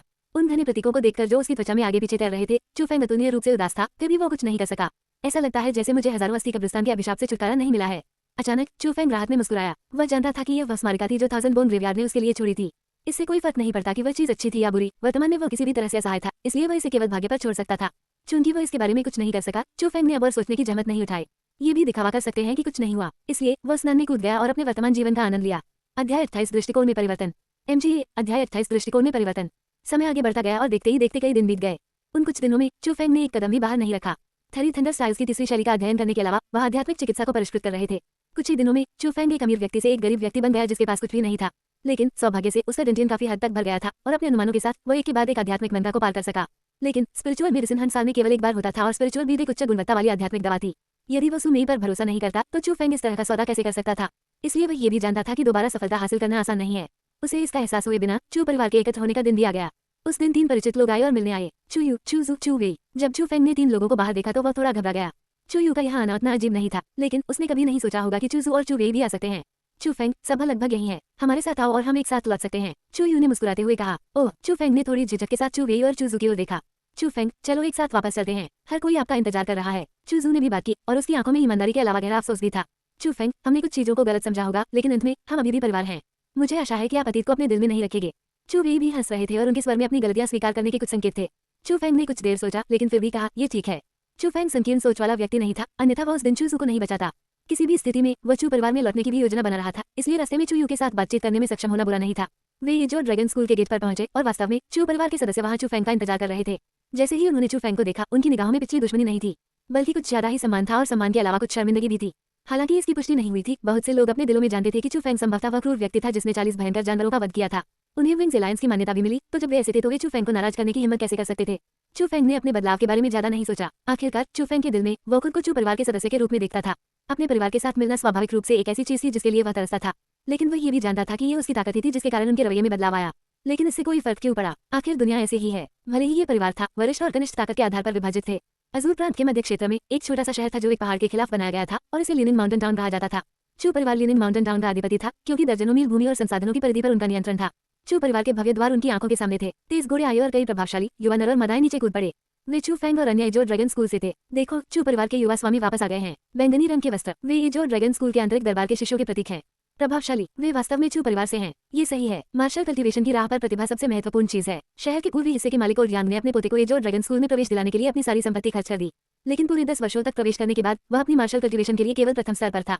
ये चू परिवार के युवा मास्टर्स के लिए बिल्कुल अतुलनीय है। ऐसा नहीं हो सकता है। मैंने सुना है कि चू परिवार में चू फेंग नामक एक व्यक्ति है और आज भी वह बाहरी दरबार का शिष्य है, क्योंकि उसके पास किसी को देखने के लिए कोई चेहरा नहीं था। वह कई वर्षों से घर नहीं लौटा। तब आप पूरी कहानी नहीं जानते हैं। हालांकि चू फेंग को एक युवा मास्टर का दर्जा प्राप्त है, लेकिन वह तकनीकी रूप से चू परिवार का हिस्सा नहीं है। उसे चू युआन ने चुना था, इसलिए ये सामान्य है, भले ही उसकी प्रतिभा अन्य युवा मास्टर्स के बराबर न हो। शश, आप इस बारे में यूं ही बात नहीं कर सकते, अन्यथा यदि आपने चू युआन को ये सुनने दिया तो आपका दुर्भाग्य होगा। चू फेंग और अन्य लोगों के आगमन ने शहर के नागरिकों के अनगिनत पर्यवेक्षकों को आकर्षित किया। उनके लिए जिनका मार्शल खेती से कोई लेना देना नहीं था, खेती करने वाला कोई भी व्यक्ति उनका आदर्श था। युवा मास्टर्स, आप वापस आ गए हैं। आंगन में प्रवेश करने के बाद चू परिवार के नौकरों ने उन्हें घेर लिया और साथ ही इसने चू परिवार की कई युवा पीढ़ियों को आकर्षित किया। चू परिवार में बहुत सारे युवा लोग थे, लेकिन वे सभी विभिन्न प्रकार के स्कूलों में दाखिल हुए। इसलिए जब उन्हें पता चला कि ये जो ड्रैगन स्कूल के लोग लौट आए हैं, तो अन्य स्कूलों के सभी लोग ये देखना चाहते थे कि चू वेई, चू यू और अन्य लोग किस बिंदु पर पहुंचे। ओह, क्या ये चू फेंग नहीं है? आपने आखिरकार ये जो ड्रैगन स्कूल के आंतरिक कोर्ट में प्रवेश कर लिया है। एक तेज निर्दय आवाज सुनी जा सकती थी और कई युवा नर और मादाएं वहां चले आए। अग्रणी व्यक्ति एक सुंदर युवक था, उन्हें चूशुन कहा जाता था और वे दूसरे दर्जे के थाउजेंड विन स्कूल के शिष्य थे। वह इस वर्ष 18 वर्ष का था और उसे आत्मा क्षेत्र के 5वें स्तर की साधना प्राप्त हुई थी। चू परिवार के अधिकांश सदस्यों की तरह वह भी बचपन से ही चू फेंग के प्रति शत्रुतापूर्ण था। अगर मुझे ठीक से याद है तो आपने भी 15 साल की उम्र में थाउजेंड विन स्कूल के आंतरिक कोर्ट में प्रवेश किया था। चू फेंग ने हल्के से मुस्कुराते हुए कहा, हम आप सही हैं, लेकिन 3 वर्षों के लिए आंतरिक अदालत में प्रवेश करने के बाद मैं आत्मा क्षेत्र के 5वें स्तर पर पहुंच गया। क्या आपको लगता है कि आप मेरी तुलना भी कर सकते हैं? हे 10 साल की उम्र में थाउजेंड विन स्कूल में प्रवेश लिया, लेकिन 18 साल की उम्र में आत्मा क्षेत्र के 5वें स्तर में कदम रखा। इतना धीमा सुधार, फिर भी इतना अहंकार प्रदर्शित करना, क्या आप इससे बेहतर नहीं हो सकते? तुम मुझे नीची दृष्टि से देख रहे हो, क्या तुम थोड़ा रुकना चाहते हो? चू शुन का चेहरा बहुत बदसूरत था और वह चू फेंग को सबक देने के लिए वास्तव में अधीर था। तुम मेरे साथ बहस करने के लायक भी नहीं हो। चू फेंग ने उस पर तिरस्कार की नजर डाली और चू निवास में गहराई तक चला गया। देखता है किसने उसे इतना आत्मविश्वास दिया और इतना अहंकारी होने का साहस किया। बेहतर होगा कि वह परिवार की प्रतियोगिता में भाग न ले, अन्यथा मैं उसे पीट कर मार डालूंगा। चू फेंग की पीठ की ओर देखते हुए चू शुन ने गुस्से में अपने दांत पीस लिए। चू शुन, मैं सलाह देता हूँ कि आप जाकर चू फेंग को नाराज न करें। ठीक उसी समय भाई चू चेंग और चू जेन वहाँ आए। तुम्हारा मतलब क्या है? तुम्हें लगता है कि मैं उसे हरा नहीं सकता? चू शुन को और भी गुस्सा आ गया, ये देखकर कि वह इतना जिद्दी था। चू चेंग और चू जेन उस पर ध्यान देने में बहुत आलसी थे और वे अपने निवास की ओर चले गए। कच्चे के 2 टुकड़े, 1 साल बाद वे इतने निर्जीव कैसे हो गए? चू शुन ने दोनों को हिकारत से देखा। वे दोनों बहुत सही हैं। आपके बड़े भाई के रूप में मैं आपको सलाह के कुछ शब्द भी दूंगा। चू फेंग उतना कमजोर नहीं है जितना आप सोचते हैं। मैं विशेष रूप से नहीं बताऊंगा, इसलिए इसे अपनी इच्छानुसार समझें। चू वेई भी ऊपर गए और चू शुन के कंधों को थपथपाया। उसके बाद चू यू, चूजू, चूगाओ और अन्य लोगों ने भी चू शुन के साथ कुछ शब्द कहे। हालांकि यह बहुत छिपा हुआ था, फिर भी इसमें कड़ी चेतावनी वाले संदेश थे। ये लोग, क्या वे जो ड्रैगन स्कूल में मूर्ख हो गए हैं? चू यू के बारे में बोलने की जरूरत नहीं है, लेकिन चू वेई और अन्य लोग इतने काय क्यों हैं? चू वेई और अन्य लोगों को पीछे छोड़ते हुए देखकर चू शुन थोड़ा खो गया था। ये सही है, क्या चू वेई और चेंग जेन भाई चू फेंग को सबसे ज्यादा परेशान नहीं करते थे? और वो चूजू भी, उन्हें क्या हुआ? उसी समय चू जून के पीछे के लोगों के चेहरे पर भ्रम था। वे समझ नहीं सके। चू वेई और अन्य लोग पिछले साल बिना किसी रोक टोक के हमेशा चू फेंग को अपमानित कर रहे थे। उन्होंने कुछ भी पीछे नहीं छोड़ा और ये जो ड्रैगन स्कूल में चू फेंग की बदसूरत चीजों की घोषणा की। ऐसा क्यों लगा कि वे सब एकदम बदल गए? अध्याय 29 पिता और पुत्र का मिलन। MGA अध्याय 29 पिता और पुत्र की मुलाकात। चू परिवार के एक निश्चित निवास कक्ष में एक अधेड़ उम्र का पुरुष और एक युवक बैठे थे। युवक ने सफेद वस्त्र पहन रखा था, उनका चेहरा सुंदर था और उनका संपूर्ण शरीर एक विशेष आभा बिखेर रहा था। वह व्यक्ति चू फेंग का बड़ा भाई था। वह येजोर प्रांत के हैशेक स्कूल, लीजन स्कूल, चू गुयू में एक आंतरिक दरबारी शिष्य थे। जहाँ तक उस अधेड़ उम्र के पुरुष की बात है, वह चू गुयू और चू फेंग के पिता चू युआन थे। चरम जैसे जैसे वे दोनों बातें कर रहे थे, वह कसकर बंद दरवाजा धीरे धीरे खुल रहा था। किसने कहा कि आप बिना खटखटाए प्रवेश कर सकते हैं? चले जाओ। जब वह अपने बेटे के साथ खुशी से बात कर रहा था, तभी एक व्यक्ति ने बिना अनुमति के घुसपैठ करने की हिम्मत की। चू युआन ने गुस्से में मेज पटक दी और चिल्लाया, लेकिन जब दरवाजा पूरी तरह से खुला और एक पतली कमजोर छाया ने प्रवेश किया और चू युआन की क्रोधित अभिव्यक्ति तुरंत शांत हो गई। अरे पापा, भाई। चू फेंग ने थोड़ा खरोंच किया और हंसते हुए हॉल में प्रवेश किया। ये दोनों लोग उनके सबसे करीबी लोग थे। ये तुम हो भाई? चू फेंग को देखने के बाद चू गुयू बेहद खुश हुई। कुछ कदम चलकर वह चू फेंग के सामने पहुंचा और उसे गले लगाया। भाई, तुम आखिरकार वापस आ गए। मैंने तुम्हें बहुत याद किया है। मैंने भी तुम्हें बहुत मिस किया भाई। चू फेंग ने भी चू गुयू को जोर से गले लगाया। मैंने आपको पिछले 5 वर्षों में नहीं देखा है। आप लंबे हो गए हैं और अधिक सुंदर हो गए हैं। मैं आपको लगभग पहचान ही नहीं पाया। चू गुयू ने चू फेंग का ध्यानपूर्वक मूल्यांकन किया और उसकी आंखें खुशी से भर गईं। लेकिन मैं अभी भी तुम्हारे जितना लंबा नहीं हूँ। चू फेंग ने हंसते हुए कहा, तुम अभी इतने ही बूढ़े हो, कुछ और वर्षों में तुम निश्चित रूप से मुझसे लंबे हो जाओगे। चू गुयू ने प्यार से चू फेंग के सिर को सहलाया। जब तुम वापस आई तो तुमने मेरा स्वागत क्यों नहीं किया? चू युआन भी वहाँ चला गया और उसके चेहरे पर एक अकल्पनीय खुशी झलक रही थी। हालांकि चू परिवार के सदस्य चू फेंग को चू परिवार के हिस्से के रूप में नहीं देखते थे, चू युआन के दिल में चू फेंग उनका बेटा था और वह चू गुयू से अलग नहीं था।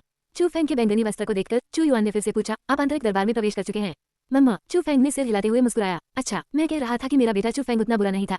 चू युआन जोर से हंसा और उसकी हंसी असामान्य रूप से प्रसन्न थी। उन तीनों ने 5 वर्षों में खुद को नहीं देखा है और उनके पास कहने के लिए अनगिनत चीजें थीं।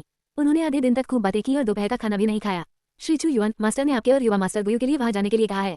जब दोपहर हुई तो आवाज के बाहर से फोन आया। वह आवाज चू परिवार के एक उत्कृष्ट मंत्री चीफ झाओ की ओर से आई थी। हालांकि वह चू परिवार का हिस्सा नहीं था, फिर भी उसका स्थान बहुत ऊंचा था। तो उसी समय चू फेंग, उनके भाई और उनके पिता निवास से बाहर चले गए। प्रमुख झाओ, क्या आप जानते हैं कि उन्होंने हमें वहां जाने के लिए क्यों कहा है? चू युआन ने विनम्रता से पूछा। यह पारिवारिक सभा के बारे में है। चू परिवार के सभी सदस्य वहां गए हैं। सफेद बाल वाले चीफ झाओ ने मुस्कुराते हुए कहा, मैं समझ गया। गयू, फेंगर, चलो चलते हैं। चू युआन ने चू गुयू और चू फेंग को देखा और फिर चू परिवार के सम्मेलन हॉल की ओर चलने के लिए तैयार हो गया। TNA का अर्थ बेटा हो सकता है, लेकिन जब इसे किसी नाम के पीछे जोड़ा जाता है तो इसका मतलब करीबी रिश्ते के संकेत और पूरक चरित्र के अलावा बहुत कुछ नहीं होता है। सिर्फ फेंग की तुलना में जब आपके पास फेंग ए हो तो थोड़ा बेहतर लगता है। श्री चू युआन, मास्टर ने केवल आपको और युवा मास्टर गयू को जाने के लिए कहा था। जैसे ही वे आगे बढ़ने वाले थे, उन्हें झाओ ने रोक दिया। यह क्या है? ये सुनकर चू गुयू को बहुत गुस्सा आया। चीफ झाओ काफी शांत थे और उन्होंने मंद मंद मुस्कुराते हुए कहा, यह मास्टर का अर्थ है। मैं सिर्फ बात फैला रहा हूँ। उस पर न केवल चू गुयू बल्कि चू युआन का चेहरा भी बहुत बदसूरत था। उन्होंने कहा कि यह एक पारिवारिक बैठक थी, लेकिन उन्होंने चू फेंग को नहीं बुलाया। मतलब बिल्कुल साफ था, पिताजी, भाई, आप दोनों जल्दी जाओ। दादाजी को दुखी मत करो। ठीक उसी समय चू फेंग मुस्कुराते हुए बोला। उनकी मुस्कान बहुत शांत थी और उनकी भावनाओं पर इसका जरा सा भी असर नहीं हुआ। इतने सालों तक चू परिवार में रहने के बाद वह पहले से ही इस तरह की चीजों का आदी हो चुका था, और चू फेंग को इस तरह देखकर चू युआन का दिल ऐसा महसूस हुआ जैसे उसे चाकू से मरोड़ा जा रहा हो। उन्होंने ये भी महसूस किया कि वो एक योग्य पिता नहीं थे, और उन्होंने चू फेंग के कंधे को थपथपाते हुए कहा, फेंगर, मैं गारंटी दूंगा कि अगली पारिवारिक बैठक में आप भी शामिल होंगे। इतना कहने के बाद चू युआन चू बुयू के साथ कॉन्फ्रेंस हॉल की ओर चला गया। 9वां स्तर, आत्मा क्षेत्र। चू फेंग बहुत खुश था। उसने अभी अभी चू युआन के शरीर में आभा का एक धागा डाला और उसे जो महसूस हुआ वो 9वें स्तर की आभा थी। चू फेंग को पता था कि इसका क्या मतलब है। पूरे चू परिवार में पुरानी पीढ़ी को छोड़कर कोई भी ऐसा नहीं था जो आत्मा क्षेत्र के 9वें स्तर तक पहुंचा हो। तो एक उम्मीदवार के रूप में चू युआन का ये सबसे बड़ा हाथ था। 9वां स्तर, आत्मा क्षेत्र। केवल एक और कदम के साथ कोई भी मूल क्षेत्र में प्रवेश कर सकता है। मूल क्षेत्र में अब आप आध्यात्मिक ऊर्जा का उपयोग नहीं करते, आपने मूल शक्ति का उपयोग किया। यह एक ऐसी शक्ति थी जो आध्यात्मिक ऊर्जा से कहीं ऊपर थी, एक ऐसा क्षेत्र जो पूरी तरह से आत्मा के दायरे से आगे निकल गया। चू परिवार के वर्तमान स्वामी चू युआन केवल वही थे जो मूल क्षेत्र के प्रथम स्तर पर थे। चू युआन इस उम्र में आत्मा क्षेत्र के 9वें स्तर तक पहुंचने में सक्षम था। ओरिजिन स्टेज की दूरी केवल एक स्ट्रिंग की चौड़ाई थी, इसलिए चू फेंग वास्तव में उसके लिए खुश और उत्साहित था। श्री चू युआन, कुछ हुआ? ठीक उसी समय एक बुजुर्ग आवाज गूंजी और एक बड़ा व्यक्ति घबराहट का चेहरा लेकर अंदर की ओर भागा। अंकल झांग, क्या हुआ? चू फेंग ने उस व्यक्ति को पहचान लिया। वह चू परिवार के नौकरों में से एक था। क्या आप युवा मास्टर चू फेंग हैं? चू फेंग को देखते हुए झांग ने एक अलग चेहरा दिखाया। जब चू फेंग ने चू परिवार छोड़ा तो वो केवल 10 वर्ष का बच्चा था। 5 वर्षों में एक बड़ा बदलाव आया, लेकिन झांग अभी भी चू फेंग को स्पष्ट रूप से पहचानता था। वह मैं हूँ। चू फेंग मुस्कुराया और सिर हिलाया। युवा मास्टर चू फेंग। पहाड़ के पीछे अयस्क खदान में भयंकर जानवर दिखाई दिए। झांग ने घबराहट में कहा, भयंकर जानवर? चू फेंग का दिल कड़ा हो गया और वह बिना सोचे समझे उड़ती हुई गति से पीछे के पहाड़ की ओर भाग गया। चू परिवार के पहाड़ के पीछे की अयस्क खदान चू परिवार की आय का एक बहुत महत्वपूर्ण स्रोत थी, लेकिन अयस्क खदान में खनिक ज्यादातर सामान्य नागरिक थे। यदि ऐसे लोग भी थे जो थोड़ा बहुत मार्शल आर्ट जानते थे तो भी उनकी शक्ति बहुत कम थी। भयंकर जानवर। चू फेंग ने उन्हें पहले देखा था। भले ही वो सबसे कमजोर रैंक का भयंकर जानवर हो, वे खनिक उनकी देखभाल नहीं कर सकते थे। चू फेंग ये सोचना भी नहीं चाहता था कि अगर खनिक भयंकर जानवरों से मिले तो क्या होगा। लेकिन चू फेंग के जाने के तुरंत बाद झांग के चेहरे पर मुस्कान आ गई क्योंकि उसकी साजिश सफल हो गई। अंकल झांग, आपके काम के लिए धन्यवाद। इससे पहले कि चू फेंग लंबे समय के लिए चले जाएं, चूशुन वहां आए और झांग को कुछ सिल्वर दिए। ये बस वही कर रहा हूँ जो मुझे करना चाहिए। झांग ने सिल्वर लिया और कहा, युवा मास्टर चूशुन, भयंकर जानवर हमेशा पहाड़ के पीछे गहरे हिस्सों में रहते थे, आप उन्हें खदानों के पास कैसे ले आए? यह एक रहस्य है युवा मास्टर चूशुन, ये वास्तव में एक अच्छी विधि है। लेकिन वे भयंकर जानवर अधिक से अधिक इकट्ठा होते दिख रहे थे और वे आते ही और अधिक भयानक हो गए थे। मुझे लगता है कि हमें जल्दी से आगे बढ़ना चाहिए। झांग के रोंगटे खड़े हो गए जब उसने उन भयंकर जानवरों के बारे में सोचा जो उसने खदानों के पास देखे थे। डरने की क्या बात है, सबसे मजबूत लोग रैंक 3 पास नहीं कर पाएंगे और चू फेंग ने 5 साल तक एजो ड्रैगन स्कूल में प्रशिक्षण लिया था। अगर वो कुछ भयंकर जानवरों की देखभाल भी नहीं कर सकता है तो उसका मर जाना ही बेहतर है। चूशुन ने ठंडी सांस लेते हुए कहा। चू फेंग को थोड़ा कष्ट पहुंचाने के लिए उसने वह सब काम किया।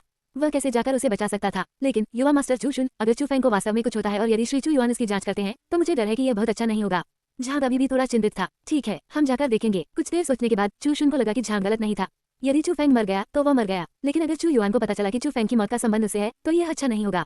जैसे ही चूशुन और झांग पीछे के पहाड़ में दाखिल हुए और खदानों पर पहुंचने से पहले ही उन्हें पता चला कि चू फेंग खनिकों के एक विशाल समूह से घिरा हुआ था और वे दोनों की ओर चल रहे थे। खनिक कुछ विशाल राक्षसों को भी ले जा रहे थे। करीब से देखने पर वे भयंकर जानवर थे। अध्याय 30 राक्षस। MGA अध्याय 30 राक्षस। युवा मास्टर चूशुन, आप भी आए हैं। वे भयंकर जानवर बहुत डरावने थे, लेकिन सौभाग्य से युवा मास्टर चू फेंग ठीक समय पर आ गए, अन्यथा मैं वास्तव में अंत की कल्पना करने की हिम्मत भी नहीं कर पाता। चूशुन को देखकर कई खनिक अपने चेहरे पर डर के साथ भाग गए। ओह, केवल उसी क्षण चूशुन को पता चला कि कुल 9 भयंकर जानवर थे। 5 रैंक 1, 3 रैंक 2 और 1 रैंक 3। वे भयंकर जानवर उसके लिए कुछ भी नहीं थे, लेकिन उसे लगा कि चू फेंग को उनसे निपटने में सक्षम नहीं होना चाहिए था। क्या ये संभव था कि चू फेंग पहले ही आत्मा क्षेत्र के 4थे स्तर पर पहुंच गया था? लेकिन भले ही चू फेंग के पास 4थे स्तर की ताकत थी, फिर भी इतने कम समय में इतने सारे भयंकर जानवरों को खत्म करना संभव नहीं था। चूशुन, धन्यवाद। जैसे ही चूशुन असमंजस की स्थिति में था, चू फेंग उसे देखकर मुस्कुराया और मुस्कुराहट के भीतर वास्तव में कृतज्ञता के कुछ अंश थे। उस पल में चूशुन पूरी तरह से स्तब्ध हो गया था। गुप्त रूप से एक असहज भावना थी जो उसके दिल में फैल गई और बिना सोचे समझे वह तेजी से अयस्क खदान की ओर भाग गया। युवा मास्टर चू फेंग, आपने इन सभी को मार डाला। झांग ने भयंकर जानवरों को देखा जो सांस नहीं ले रहे थे और उन्हें लगा कि यह अविश्वसनीय था। उसने स्पष्ट रूप से सुना कि चू फेंग कच्चे का एक टुकड़ा था जो कई वर्षों तक दूसरे स्तर पर रहा। भले ही वह जो ड्रैगन स्कूल के आंतरिक प्रांगण में प्रवेश कर जाए, अधिक से अधिक वह तीसरे स्तर पर होगा। वह इतनी तेज गति से इतने सारे भयंकर जानवरों को कैसे मार सकता था? तो क्या हुआ? चू फेंग ने अपनी मुस्कान हटा दी और झांग की ओर देखा। न केवल उनमें पहले वाली सज्जनता नहीं थी, बल्कि कुछ ठंडे इरादे भी थे। नहीं, कुछ नहीं, बस यूं ही पूछ रहा हूँ। चू फेंग द्वारा इस तरह घूरे जाने पर झांग डर के मारे कुछ कदम पीछे हट गया और उसके माथे से ठंडा पसीना निकलने लगा। अंकल झांग, आप इतने लंबे समय से चू परिवार में हैं। जैसे जैसे आप बड़े होते जा रहे हैं पर अधिक उलझते क्यों जा रहे हैं? याद रखें, एक सेवक के रूप में जो चीजें आपको पूछनी चाहिए आपको पूछनी चाहिए, जो चीजें आपको नहीं पूछनी चाहिए आपको नहीं पूछनी चाहिए, जो चीजें आपको करनी चाहिए आपको करनी चाहिए, जो चीजें आपको नहीं करनी चाहिए उन्हें न करना ही बेहतर है। चू फेंग के शब्दों के पीछे अर्थ के भीतर अर्थ थे और झांग का चेहरा डर से पीला पड़ गया था। वह उस क्षण कुछ भी नहीं कह सका और उसका शरीर अनियंत्रित रूप से कांप रहा था। चू फेंग उसे इस तरह देखकर ठंडे स्वर में मुस्कुराया। इससे साबित हुआ कि उसके दिल में उसका अनुमान सही था। युवा मास्टर चू फेंग, हमें इन भयंकर जानवरों के साथ क्या करना चाहिए? क्या हम उन्हें चू निवास में वापस ले जाएं? दर्जनों खननकर्ताओं ने उसे घेर लिया। केवल कुछ भयंकर जानवरों से निवास के लोगों को परेशान करने की कोई आवश्यकता नहीं है। बस उन्हें घर वापस लाओ और खाओ। चू फेंग ने अपना हाथ ऐसे लहराया जैसे कि इससे कोई फर्क नहीं पड़ा और फिर चू निवास की ओर चल दिया। धन्यवाद युवा मास्टर चू फेंग। खनिक खुशी से फूले नहीं समा रहे थे। भयंकर जानवर अजीब राक्षस थे जो खेती कर सकते थे। हालांकि उनका बाहरी आवरण स्टील जितना मजबूत था, उनका मांस बहुत स्वादिष्ट था। ऐसा कहा जाता था कि इसे खाने से न केवल लोगों का शरीर मजबूत होता है, बल्कि उनकी उम्र भी लंबी हो जाती है। ऊपर से नीचे तक हर चीज खजाना थी और काफी कीमत की वस्तु थी। लेकिन चू फेंग ने उन्हें ऐसे अनमोल भयंकर जानवर दिए, वे खुश कैसे नहीं हो सकते। और जब उन्होंने चू फेंग को अपनी आंखों से नंगे हाथों एक पल में सभी भयंकर जानवरों को मारते देखा तो खनिकों ने चू फेंग का और भी अधिक सम्मान किया। खदानों के पास चूजून उस स्थान पर पहुंचा जहां उसने सबसे पहले भयंकर जानवरों को पाया था। ये देखने के बाद कि आसपास कोई नहीं है, वो एक विशाल पेड़ के पास गया और छलांग लगा दी। जब वो वापस नीचे गिरा तो उसके हाथ में एक अतिरिक्त लकड़ी का बक्सा था जो छोटे छोटे छेदों से भरा हुआ था। शिक्षक वास्तव में सही थे, ये चीज भयंकर जानवरों को आकर्षित कर सकती है, लेकिन उन्हें ये बॉक्स नहीं मिल सकता है।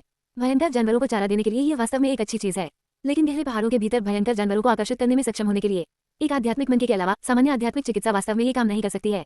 जैसे ही उसने ये कहा, चूशुन ने लकड़ी का बक्सा खोला, लेकिन जब उसने इसे खोला तो उसके चेहरे का रंग तुरंत बदल गया।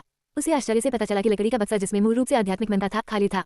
ये कैसे हुआ? आध्यात्मिक मन का कहाँ है? चूशुन गश खाकर जमीन पर गिर पड़ा और उसका चेहरा बिना रंग के पूरी तरह पीला पड़ गया। हालांकि लकड़ी का बक्सा उसके शिक्षक ने दे दिया था, लेकिन आध्यात्मिक मन का उसके पिता ने बहुत ऊंची कीमत पर खरीदा था। उनके पिता आत्मा क्षेत्र के 9वें स्तर में प्रवेश करने के लिए इसका उपयोग करने के लिए तैयार थे। यदि उसने अपने पिता को बताया कि आध्यात्मिक मन का उसकी वजह से खो गया है तो उसके पिता निस्संदेह उसकी खाल उतार देंगे।